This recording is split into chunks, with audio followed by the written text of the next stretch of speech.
sebagai host. Nah, teman-teman, di sini saya tidak sendiri karena saya ditemani dengan teman-teman saya sebagai narasumber. Nah, silakan kalian perkenalkan diri kalian masing-masing. Perkenalkan, nama saya Fira Warin, saya sebagai narasumber pertama. Saya Aluna sebagai narasumber kedua. Saya Cindy Latue sebagai narasumber ketiga. Nah, teman-teman, di sini kita akan membawakan podcast tentang ketimpangan akses pendidikan. Nah, jadi di sini saya akan bertanya kepada kalian semua tentang akses pendidikan. Jadi untuk saudara Vivi, saya akan bertanya, menurut Anda ini ya, apa sih yang dimaksud dengan ketimpangan akses pendidikan? Nah, bagaimana kondisi ini terlihat di Indonesia? Jadi menurut saya itu ketimpangan akses pendidikan merujuk pada kondisi di mana tidak semua individu atau masyarakat memiliki pendidikan yang merata. Contohnya faktornya itu seperti geografis, ekonomi, kesenjangan kualitas pendidikan. Geografisnya itu contohnya seperti daerah terpencil atau yang dimana mereka memiliki pendidikan yang tidak merata seperti kekurangan guru dan juga fasilitas yang berkurang. Contohnya itu seperti di Papua atau Papua, seperti dia terpencil yang dimana mereka berjalan jauh menggunakan kaki atau berjalan menuju ke tempat sekolah mereka.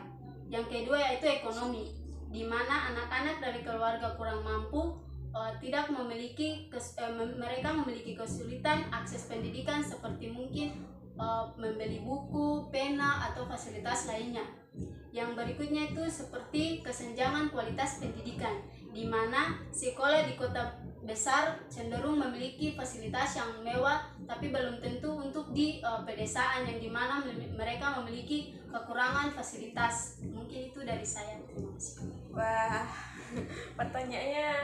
jawabannya sangat bagus sekali ya. Jadi di sini yang dimaksud saudara Vivi adalah ketimpangan akses pendidikan ini masalah yang serius. Karena apa? Ketimpangan akses pendidikan ini membutuhkan kolaborasi dengan masyarakat, pemerintah, dan swasta untuk memperbaiki akses pendidikan yang lebih baik lagi ke depannya. Nah, oke, jadi pertanyaan yang kedua nih ya buat saudari Aldona. Menurut Anda nih, apa saja sih faktor utama yang menyebabkan ketimpangan akses pendidikan nih? Jadi faktor utama ketimpangan akses pendidikan yaitu terbagi dari 4 bagian, yaitu faktor ekonomi, geografi, sosial budaya, dan kebijakan. Faktor ekonomi, di mana keluarga miskin memiliki kesulitan untuk menyekolahi anaknya karena mereka memiliki kesulitan untuk membeli buku, seragam, dan transportasi menuju ke sekolah. Kedua yaitu faktor geografis, di mana daerah-daerah terpencil memiliki kesulitan untuk mengakses pendidikan mereka. Dan ketiga yaitu sosial budaya, di mana di suatu daerah kebanyakan suatu daerah kecil itu perempuan memiliki diskriminasi dalam pendidikan. Dan keempat yaitu kebijakan, di mana pemerintah seringkali memiliki kebijakan yang rendah untuk daerah terpencil mendapatkan akses sekolah yang baik. Wah, jadi bagus sekali ya jawaban dari saudari Aldona ini. Oke, santai. Ya, kita masuk ke persoalan yang ketiga nih. Saya mau tanya kepada Anda ya, langkah-langkah yang sudah dilakukan oleh pemerintah untuk mengatasi ketimpangan akses pendidikan ini apa aja sih? Ada beberapa langkah-langkah yang saya ketahui itu seperti program bantuan keuangan. Contohnya itu KIP, di mana program ini memberikan bantuan kepada biaya pendidikan kepada siswa dari keluarga yang tidak mampu, dan bantuan operasional sekolah, di mana dana yang diberikan langsung ke sekolah untuk membiayai operasional untuk membeli peralatan buku, alat tulis, dan fasilitas lainnya. Yang kedua itu peningkatkan infrastruktur pendidikan. Contohnya itu pembangunan sekolah baru. Yang pertama contohnya itu seperti pembangunan sekolah baru, terutama di daerah-daerah terpencil dan kurangnya terjangkau, renovasi sekolah, memperbaiki kondisi sekolah yang kurang layak dipakai gitu.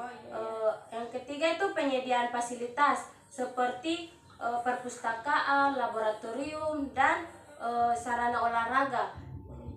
Yang ketiga itu peningkatkan kualitas guru, di mana program guru penggerakan upaya untuk meningkatkan kompetensi guru dalam pembelajaran yang berpusat pada siswa. Yang kedua, pelatihan guru, memberikan pelatihan secara berkala untuk meningkatkan pengetahuan dan keterampilan guru. Ya, terima kasih. Jawaban yang ketiga ini sangat menarik ya teman-teman. Dia ada peningkatan kualitas guru juga, ada bantuan KIK juga. Oke, jadi ini pertanyaan yang terakhir ya buat kalian semua ini. Menurut kalian ini apa sih solusi yang baik untuk jangka panjang dan yang bagus untuk memastikan pendidikan yang inklusif dan merata?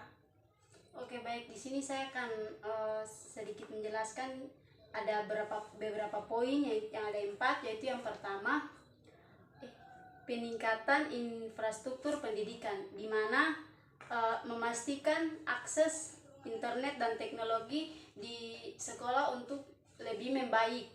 Yang berikutnya lagi itu membangun dan memperbaiki fasilitas sekolah di tempat terpencil, dan ada juga menyediakan sarana khusus bagi pendidik yang memiliki kebutuhan khusus. Yang kedua itu peningkatan kualitas guru, di mana memberikan pelatihan yang berkelanjutan untuk guru agar memberikan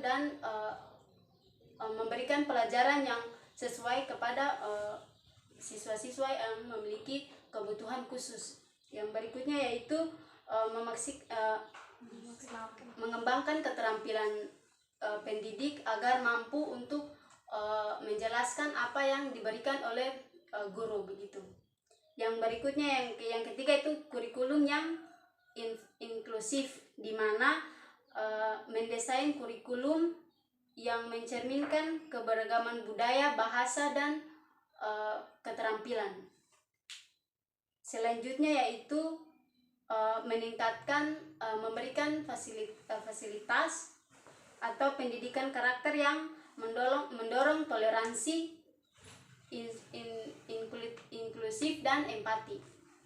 Yang terakhir yaitu dukungan fasilitas, di mana memberikan beasiswa dan dukungan kepada pendidik yang kurang mampu. Ya, baik. Kemudian silakan Anda untuk menjelaskan. Jadi menurut saya solusi jangka panjang untuk pendidikan yang inklusif dan merata. Pertama, peningkatan alokasi anggaran pendidikan, yaitu prioritas pendidikan. Anggaran pendidikan harus menjadi prioritas utama dalam APBN. Kedua, alokasi yang adil, di mana distribusi anggaran harus lebih adil antara perkotaan dan perdesaan. Kedua, penggunaan tata kelola pendidikan desentralisasi yang efektif. Yang pertama yaitu memberikan kewenangan yang lebih besar kepada daerah dalam mengelola pendidikan, namun tetap dengan pengawasan yang ketat. Ketiga, kolaborasi multi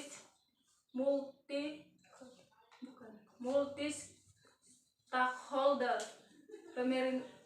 mitra pemerintah, swasta, masyarakat untuk membangun kemitraan yang kuat untuk meningkatkan kualitas pendidikan. Dan keempat yaitu memanfaatkan teknologi informasi dan komunikasi atau TIK, infrastruktur yang memadai, membangun infrastruktur TIK yang memadai di seluruh wilayah, terutama di daerah terpencil.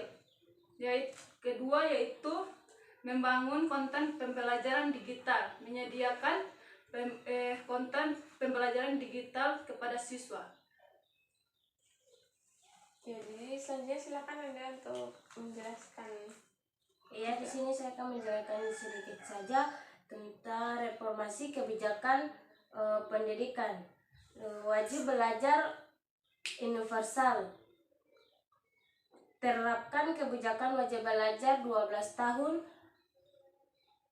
tahun yang benar-benar gratis. Yang kedua itu anggaran yang memadai, alokasi dana yang cukup untuk pendidikan, dan prioritas pada daerah marginal dan kelompok rentan.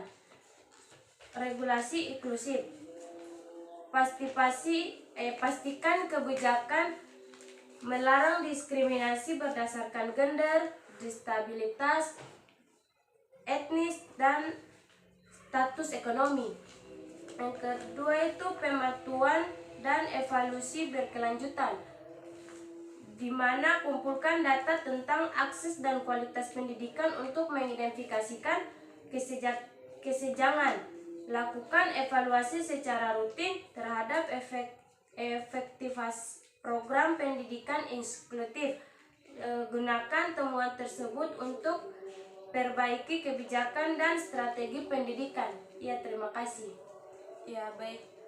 Nah, oke teman-teman. Jadi di sini kesimpulannya tentang ketimpangan akses pendidikan yaitu seperti ketimpangan akses pendidikan secara masalah global yang menghambat upaya mewujudkan masyarakat yang adil dan inklusif. Jadi ketimpangan ini terjadi karena perbedaan geografis, ekonomi, sosial, dan kultural yang membuat sebagian individu ini atau kelompok tidak dapat menikmati pendidikan yang baik. Nah, kemudian kondisi yang ini tidak hanya menghalangi penghambatan potensi individu, tetapi juga berdampak negatif pada pertumbuhan ekonomi dan pembangunan sosial suatu negara. Kemudian dengan langkah-langkah yang disebutkan oleh teman-teman tersebut, ketimpangan akses pendidikan ini dapat meminimalkan atau memberikan peluang yang setara bagi semua anak untuk meraih masa depan yang lebih baik lagi. Ya, jadi begitu teman-teman. Sekian dari kami. Assalamualaikum warahmatullahi wabarakatuh.